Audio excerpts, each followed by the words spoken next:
Alright, here's the last couple examples for section 3.7, solving absolute value equations. I'm going to do one more from example 2 that we didn't do in class, and this will be for those of you who weren't there or needed the extra work. So remember, what we need to remember is that if we have something like this, what can go in would be the values 2 and negative 2. So when we look at an equation like this in f, we need to realize that whatever's inside that absolute value, that expression 3x minus 12, could equal whatever we have on the right side, and its opposite.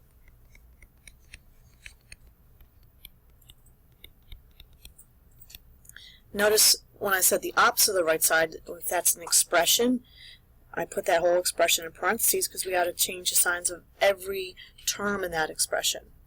So now we have two linear equations to solve.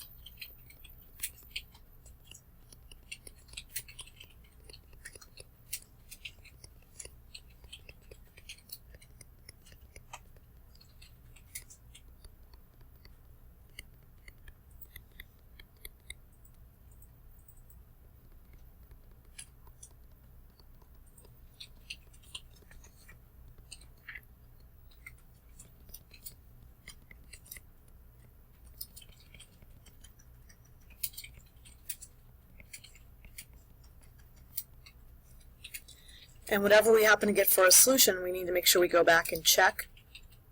So if we plug in 4, we're going to get 12 minus 12, absolute value of 0 is 0, does equal 8 minus 8, which is 0, so this works. And notice we got the same solution for this one, no matter, from both equations we got the same solution. All right, now we're going to go to the examples that we have in your notes that I gave you, example 3. That we didn't get a chance to do in class. Now these are a little different because the expression that we have in the absolute value is a quadratic expression. So we set this up the same way. We're going to split this into the two equations.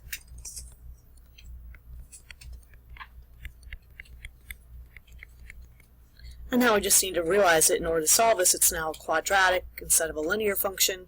So we need to try to factor it first.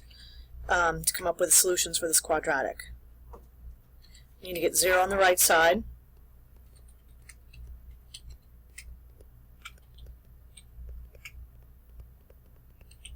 And this will factor into x minus 6 and x plus 4. So I get the two solutions from this equation of x equals 6 and negative 4. Now I'm going to solve the other equation.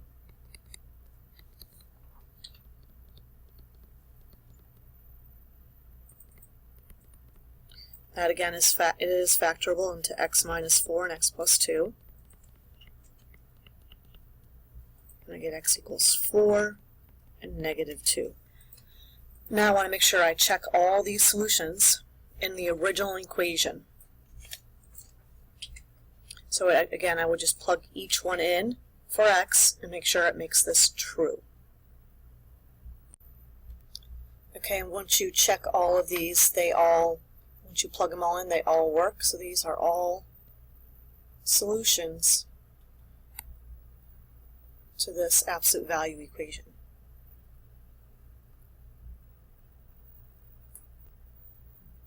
Alright, here's the second example 3. I want you guys to pause the video and work on this problem in example 3, letter B. Alright, so hopefully you were successful with this problem. You'll see that I set up the two equations, moved everything to one side since it's quadratic, had 0 on one side so that I could factor, and I got solutions negative 3, 2, 0, and 1. Notice over here on the right I have a graph. This red graph is of the absolute value of x squared minus 3. The blue line is the graph of the opposite of x plus 3. When we set those two functions equal to each other, when we solve, we're actually finding where those two graphs intersect. So if you look, you'll see we have 1, 2, 3, 4 intersection points. And the x values of those intersection points you'll see are the same as the solutions we found algebraically. So again, the graph just verifies what we did algebraically.